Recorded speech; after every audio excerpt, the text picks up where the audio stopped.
It's been said that we wear 20% of our clothes for 80% of the time. I used to shop a lot, and because I posted content on social media, I also got sent a lot of stuff. I know it's a privileged position to be in, but the truth is, I didn't wear a majority of those items. Not because I didn't like them, but because it was simply too much. So I decluttered probably about 80% of my closet. All those clothes I never wore. And with each bag I took out, things felt a bit lighter. I started opening my wardrobe with a smile on my face because I was truly excited to pick an outfit combination for the day. So I want to show you some simple style habits that got me my clutter-free wardrobe that I truly love. Repeat shamelessly. Someone asked me on Instagram the other day if people notice that I repeat outfits a lot or if people comment on that. And I think she meant more in real life rather than online. And I think it's really interesting, and myself included, I used to think this a lot, that people notice what you wear. But then I realized actually what's wrong with repeating an outfit that you love wearing,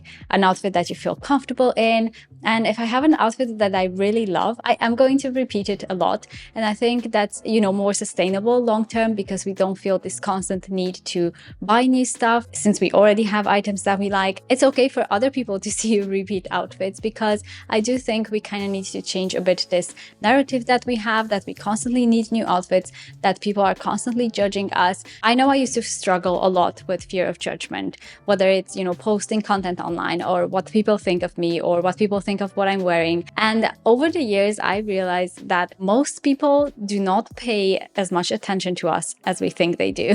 Most people will care a lot more about, themselves and how they are perceived over just judging us or taking the time to notice if we are wearing the same outfit we did 3 days ago. The second style habit I've kind of incorporated is to simplify my accessories. Just keeping it simple to a few pieces that I really love wearing, and again, repeating those because there's nothing wrong with that. And here I want to thank the sponsor of today's video, Linear. Linear's become popular for their simple and minimal designs. They created this really great quality jewelry without the big markups of traditional luxury brands. They are also a sustainable brand of jewelry. It's something I'm trying to be more mindful of when I do shop nowadays. Just looking for ethical, sustainable brands that actually care. Linear use recycled materials where possible, including 100% recycled gold and silver, and their jewelry is really well made and it's really great quality. I love that their jewelry is made to last. I have bought in the past those fast fashion brass-based jewelry that just goes green on you after a few wears. No thank you. I don't want my jewelry to tarnish. I want to be able to wear it again and again. And Linear is different because it uses a sterling silver base, which means pieces like these are a great option for long-term wear. I also really like their style. I like the simple, kind of fine jewelry because I find it goes with a lot of my outfits and it just feels like me. And I chose 3 pieces from Linear. One of them is this bean necklace. It's in gold vermeil. It's really beautiful, dainty. It's, my kind of style, really simple and minimalist, and I think it goes with everything. Just kind of giving a little spark to an outfit without being too much. That's just my go-to. And then I chose the Marquise wing earrings, also in gold vermeil, and these are really beautiful, like stud type of earrings, really tiny and dainty. Again, I like pieces like this that I can actually wear on an everyday basis. And then I also got their mini travel jewelry case in the color cognac, which looks really beautiful, and I think it's going to be really practical for traveling. And you get a special offer with my discount code Madeline. You can check that out at the link in the description box. So thank you, Linear. My next style habit that I've been working really hard to incorporate is to actually wear my wardrobe,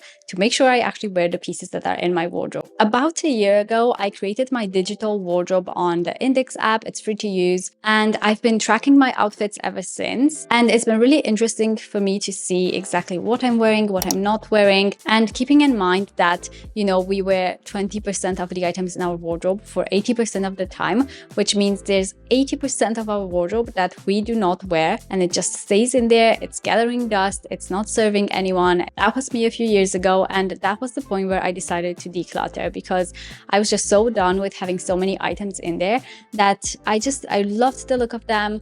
or maybe I bought them on an impulse and then I got home and realized actually I'm not that excited to wear anymore because, you know, that dopamine rush that we get from purchasing, it actually goes down quite quickly after we make the purchase. And then we feel the need to go find another item to buy. And so tracking my outfits on Index, I realized that over the past year, I have worn 91% of my wardrobe, which I think is a really good step forward, like getting to wear more of my wardrobe. But I can tell there are a few pieces that I actually don't wear on a regular basis. So I'm going to keep an eye on those, see if I do want to, you know, try styling them in a different way, or if I can just declutter them. But funnily enough, when I do go to create my outfits in the morning, I actually find it easier with less. The items that are in there to choose from are really good items I love to wear, that I like the look of on me.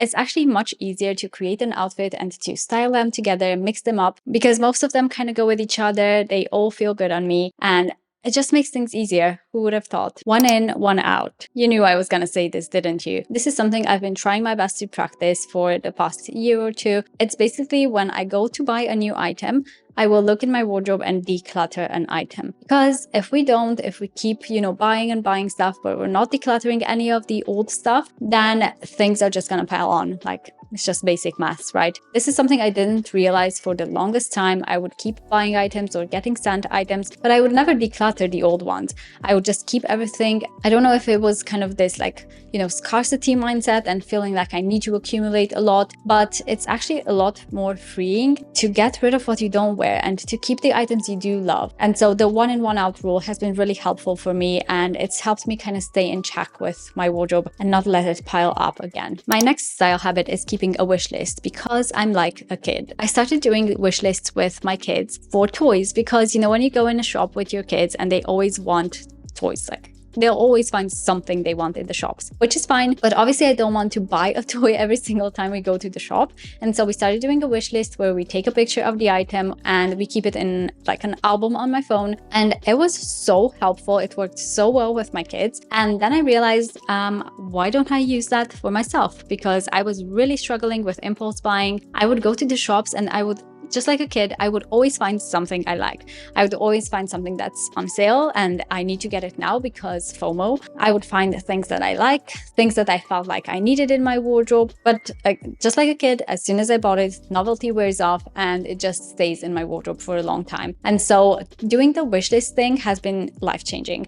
It sounds so simple and basic, but I think it kind of gives you a little bit of the dopamine. Like you feel like you're getting something of the item with you, and it's so helpful to pause and slow down, especially in fashion. So I do, you know, either take a picture of the item like I do with my kids, or I put it on just a list on a notes app in my phone and give myself some time to think about it, to see, you know, to have a think of what's already in my wardrobe, to see how I would style it. It's been so helpful with impulse purchasing. So if that's something you also struggle with, I would highly recommend that. Timeless over trendy. I find that whenever I'm scrolling social media, maybe not so much nowadays because I've kind of curated my feed a bit more. I've unfollowed some people that were really influencing me to buy things. But in the past, I would scroll on my phone, look on social media, and I would always find something that I wanted. And I think the second you see something you like, it's kind of this arbitrary goal in our minds that we need to buy it. I need to buy this one trendy jumper and then I'll feel really happy with my wardrobe. So in the past, that's what I would do. I would just go ahead and buy it. I would get it, the dopamine would wear off, and then I would just start looking for the next thing, because that's just what we do. And sometimes we're not even, you know, actively looking, but because we are on Instagram and TikTok, we just get served that. You're just gonna see items anyway, and every season there's a new stuff, and it's this cycle that just never ends. And for me, I just realized I need to take a step back from that, because it was not helpful for me, for my budget, or for the clutter levels in my home. Now I just try to go for more timeless pieces. Nothing wrong with a trendy item, but if it is a trendy item, I want to make sure that it fits in my wardrobe. You know, I have space for it, it goes with a lot of the items, and I see myself wearing it a lot. Having a color palette has been really helpful. Sometimes I would buy the same item in 3 different colors, thinking that, you know, I need variety, I need those options, but actually I would wear one of those items that I actually really liked, and then the other ones would just gather up dust in my wardrobe. Now that I'm being more intentional with my wardrobe, what I'm buying, what I'm keeping, I realize that most of the items in my wardrobe are actually plain colors, really simple, basic colors, you know, the neutrals. I love a good neutral, like black, white, denim, blue, some pink, some gray, and some beige. Those are kind of the colors that I tend to have in my wardrobe. So I find it really helpful to have the good basic like neutral palette color and then a few accents on top of that. Obviously that's personal preference. You can be as colorful as you like. Being minimal or having a clutter-free closet doesn't mean you have to banish all color from it. It's just personal preference. I think it's all about being more intentional with it. Have good basics. This habit is something I used to completely ignore because I thought the basics just need to be cheap, and also they weren't very interesting to shop for. Like when you go in a shop, those are not the items you are drawn to. You're drawn to the colorful or the trendy or those kinds of items. But actually, when I started curating my closet and just making sure I have really good basics, and that doesn't necessarily mean super expensive items at all, but just like, you know, good basics that fit you well, that are in a color that you like, that are a good fabric that's easy to care for, that you enjoy wearing. It's not itchy, it's not scratchy, it's not too tight, it's not too wrinkly. All of those things, when you have those really good basics that fit these boxes, it's just a game changer. And I think for me, it really helped me kind of slow down that impulse to shop for more, because I have those good basics. I can create really, you know, nice outfits, in my opinion, nice outfits that I like to wear. And so I don't feel the need to buy as much as I used to. Let me know how you're getting on with your closet declutter, how it's going. Thanks again to Linear for sponsoring this video, and I will see you in the next one.